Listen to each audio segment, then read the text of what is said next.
Et on le comprend parce qu'en fait, ce sont des réflexes pavloviens propres à tous les colonisés. Tous les colonisés éprouvent une frustration identitaire. Donc il est normal qu'ils s'inventent un passé. Donc on le comprend. Hein, le petit Wolof, on le comprend, bon, ça va leur revenir parce que là il a créé quelques disciples qui sont derrière lui, Obenga, Moussa Lam, etc. Mais ça va leur revenir parce qu'en fait, ils vont se rendre compte que face aux dures réalités du monde actuel, ça ne sert à rien de se réfugier dans le passé. Voilà, un deuxième stéréotype. Un troisième stéréotype, c'est Cheikh Anta Diop qui a dit qu'il y a la suprématie du noir sur le blanc. C'est-à-dire qu'il a inversé la théorie de Gobineau. Il a renversé et il a inventé un gobinisme noir ou nègre. C'est-à-dire la théorie de Cheikh Anta Diop, c'est le renversement d'une vision hiérarchique des races, mais au profit et au bénéfice moral de la race noire. Voilà, ça c'est une autre théorie qui participe d'un stéréotype aussi. Et il y a une autre théorie, c'est un afrocentriste. Un afrocentriste. Et certains ajoutent un affreux afro. C'est un afrocentriste affreux. Tu vois? Bon, c'est quoi l'afrocentrisme? L'afrocentrisme distille. Distille. C'est la nuance. C'est en fait l'affirmation péremptoire que les Blancs ont volé toutes les civilisations créées par les Noirs dans l'histoire. Et que les Blancs n'ont pas de civilisation en fait. Puisque ce qu'ils ont volé, c'est tout simplement les civilisations noires qu'ils ont transformées et dénaturées. Donc les Blancs n'ont pas de civilisation. C'est les Blancs qui ne sont pas civilisés au fond, au fait. Quand on voit bien de près. Mais en fait, la personne qui a inventé ça est une Américaine d'origine juive qui s'appelle Mary Lefkowitz et qui a écrit un ouvrage qui a été diffusé à plus d'1 million d'exemplaires. C'est un best-seller indigent. Voilà, je vais dire ça pour être gentil.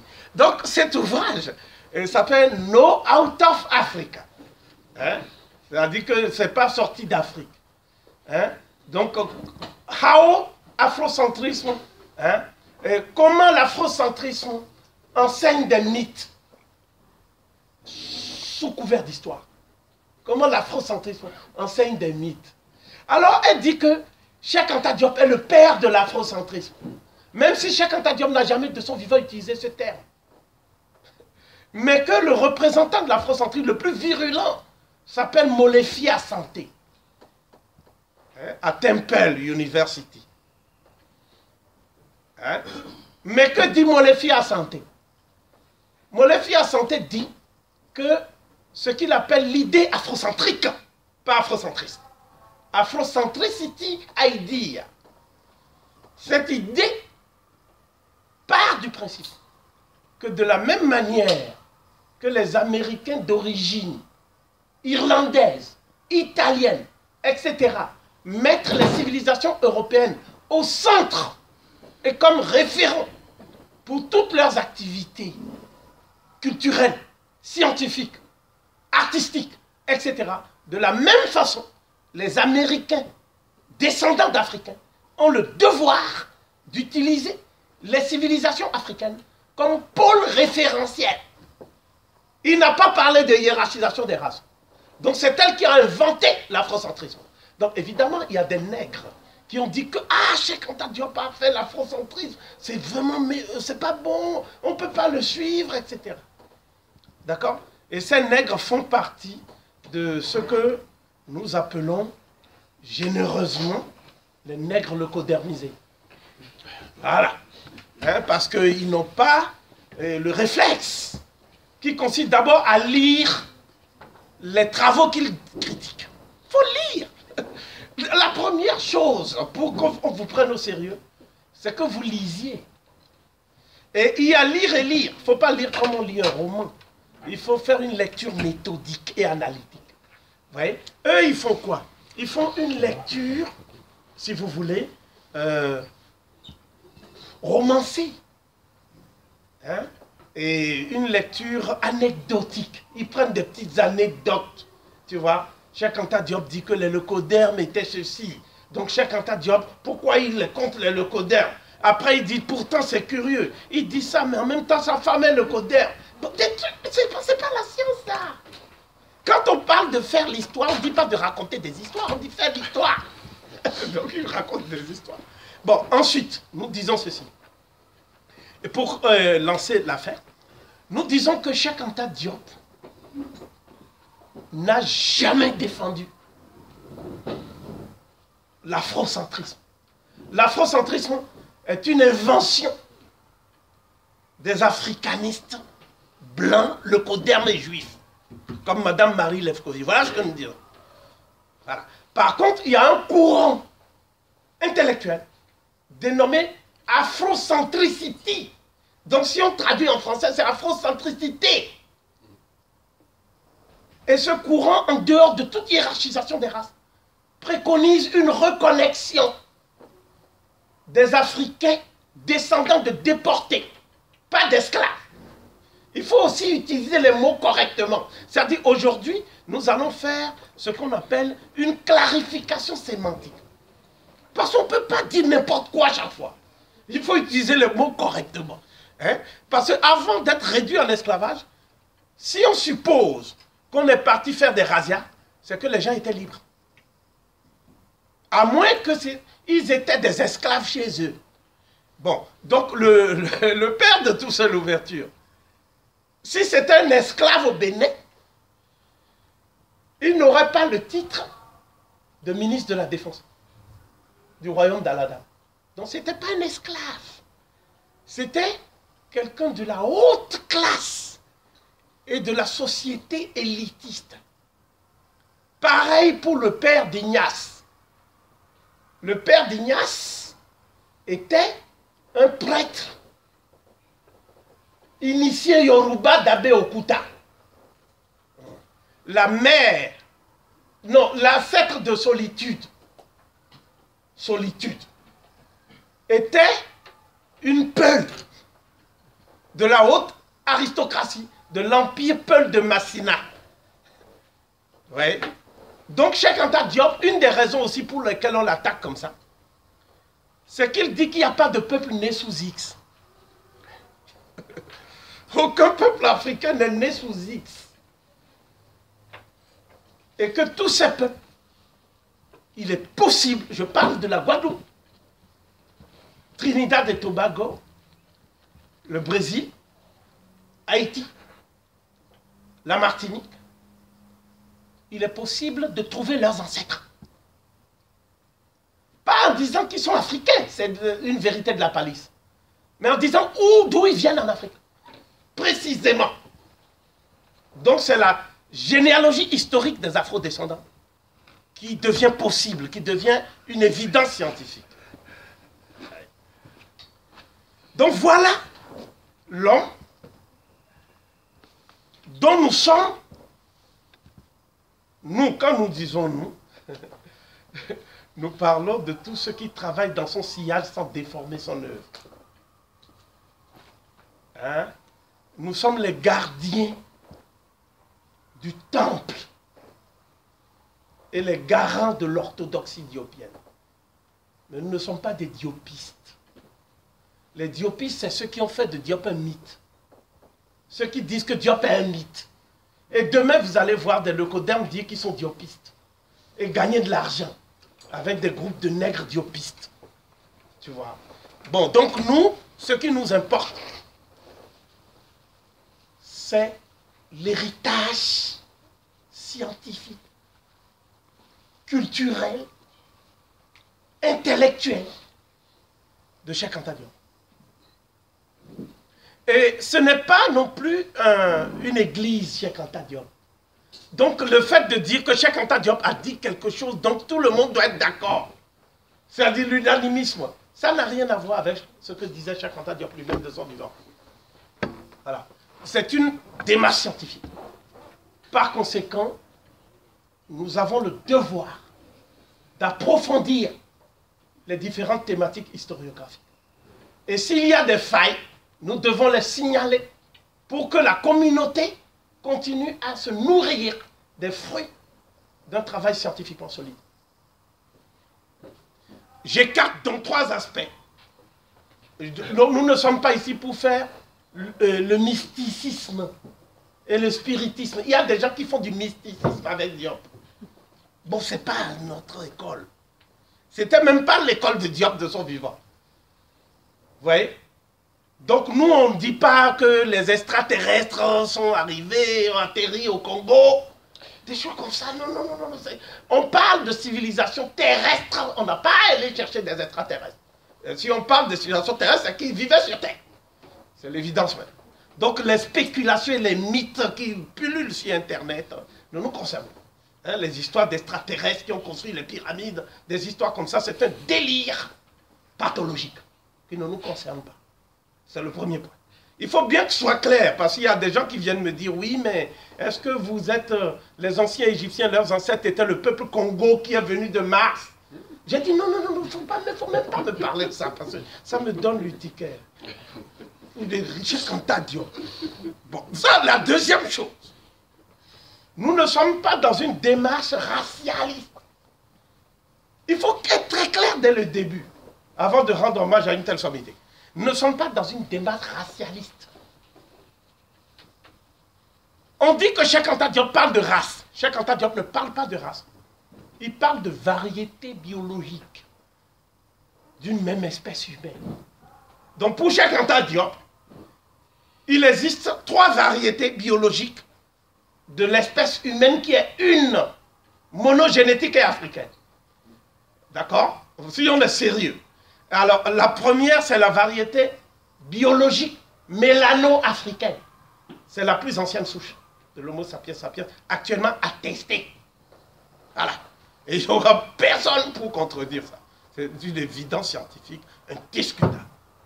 La deuxième chose, c'est que Cheikh Anta Diop dit qu'il y a une variété biologique leucoderme. Donc, ce qu'on appelle la race, finalement, c'est la sélection et l'adaptation dans les paléo-environnements selon les climats et les mutations que l'espèce subit au niveau du phénotype. Donc, si on est d'accord avec ça, les leucodermes sont tout simplement des noirs dépigmentés en climat froid. Des mélanodermes dépigmentés en climat froid. Voilà. Donc, ils ne peuvent pas être des mélanodermes dépigmentés et on dit en même temps que nous sommes contre eux. Hein? Puis ce sont nos frères qui ont changé d'apparence sous un froid qui était inhumain et rédhibitoire. Et qui a laissé des traces au niveau un impact au niveau de leur caractère. Parce qu'ils sont froids aussi et très durs. Mais ce sont quand même nos enfants, puisque c'est la même souche africaine. Et puis, il y a maintenant les leucodermes qui vont vers la Mongolie, qui dépassent les steppes eurasiatiques et qui rencontrent des grimaldiens finissants. Et le métissage donne des xanthodermes, qu'on appelle à tort des jaunes. Il n'y a pas de race jaune. C'est des gens qui ont, en Asie, dans les zones les plus froides, eu un métissage en éventail. Et ça a donné ce qu'on appelle les jaunes. Mais est-ce qu'il y a des résidus de gens qu'on appelle des mongoloïdes ou des xanthodermes, mais qui ne sont pas clairs de peau? C'est exact. Et ils sont dans les zones les plus chaudes de l'Asie. Par exemple, les négritos, qui sont dans les montagnes des Philippines. Ou d'autres, ils sont tout noirs, mais ils ont les traits des Asiatiques. Vous voyez leurs traits, vous criez, mais c'est un noir asiatique ou quoi? Parce qu'ils sont dans des endroits où ils n'ont pas subi cette mutation, hein, les steppes eurasiatiques. Et puis maintenant, il y a les métis de métis. Vous voyez, c'est une belle histoire, finalement. On pouvait même transformer ça en un conte merveilleux. Il y a des métis des métis. Et les métis des métis, c'est ceux qui s'appellent des sémites, en fait. Vous voyez, on va faire la cloison, ne vous effrayez pas. Voilà. Sista, tu t'occupes de la cloison. Donc, ce qu'on appelle effectivement les sémites, mais qui, ce mot d'ailleurs, c'est un mot qui a été inventé au 19e siècle, à partir du terme Sem, hein, par un Allemand. Et cet Allemand a forgé le terme sémite. Vous voyez bien. Donc, ce qui est important, c'est que c'était tout simplement des populations qui étaient métissées de noirs et de blancs. Vous voyez? Donc, des populations qui étaient, si vous voulez, mélangées.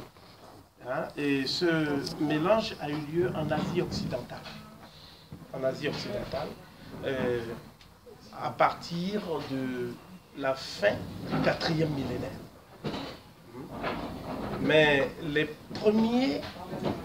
premières formes d'organisation politique, hein, dignes de ce nom, vous voyez, sont apparues seulement en Irak actuel, qu'on appelait la Mésopotamie, à partir de 2400. Le premier roi sémite, Sargon, d'Akkad Ier, date de cette période qui est relativement tardive dans l'histoire. Bon, voilà pour ce qui est de la lecture correcte des thèses défendues par le professeur. Cette lecture doit aussi s'accompagner, il me semble, d'une production intellectuelle. Il ne faut pas seulement lire, d'accord? Il faut produire un savoir à partir de ces humanités, ce qui suppose une réappropriation de l'héritage. Oui. Donc, il ne faut pas être passif, il faut rester actif. Et pour être actif, il n'y a pas 36 manières, il faut produire le savoir. Et puis la dernière chose, un savoir produit, mais qui n'est pas appliqué, n'a guère d'intérêt. Un savoir produit, mais sans application, n'a guère d'intérêt. Par conséquent, il faut, d'une manière ou d'une autre, songer à appliquer le savoir. Donc, je crois que le moment solennel est venu. Voilà, donc il va y avoir juste une cloison qui va se faire. Bon, nous avions en fait loué tout l'espace, mais on nous a appelé à 22 h pour dire qu'une stagiaire s'est trompée et qu'il faut diviser l'espace en deux. Bon, c'est toujours la même chose. Et cela rend toujours plus urgent la nécessité d'avoir nos lieux de convivialité et d'échange, nos propres lieux. Hein?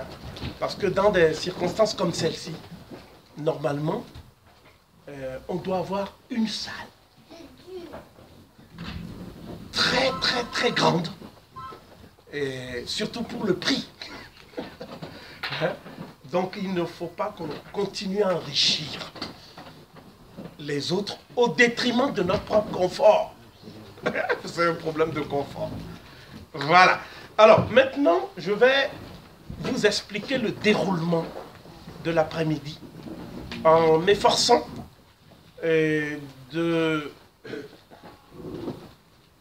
d'appeler les uns et les autres à la concision et à la précision. À la concision et à la précision. Nous avons deux invités de marque que je vais présenter tout à l'heure.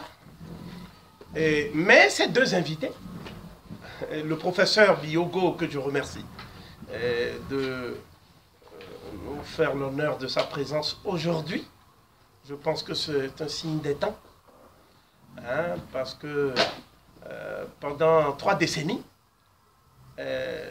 nous n'avons pas toujours eu, il faut être d'entrée de jeu honnête avec soi-même, l'occasion d'échanger ensemble autour de l'homme qui nous fédère. L'homme qui nous fédère, mais plus que l'homme, c'est plutôt sa pensée. sa pensée, hein, et qui nous fédère, et son intégrité. Parce qu'il aurait pu vendre son âme politiquement au Sénégal. Et donc c'est un martyr de la science qui a souffert, qui a subi un ostracisme récurrent au Sénégal. Et aujourd'hui encore, Cheikh Anta Diop illustre l'adage qui veut que nul n'est prophète dans son pays. Mais ça change. Parce que les jeunes Sénégalais ont fait ce matin une marche. Ils étaient plusieurs milliers, brandissant le portrait de Cheikh Anta Diop et déplorant le manque d'implication des plus hauts dirigeants de l'État. Voilà. Et c'est rare qu'un intellectuel bénéficie d'une marche. Hein? Il ne me semble pas, dans les temps contemporains, avoir un exemple comparable en Afrique.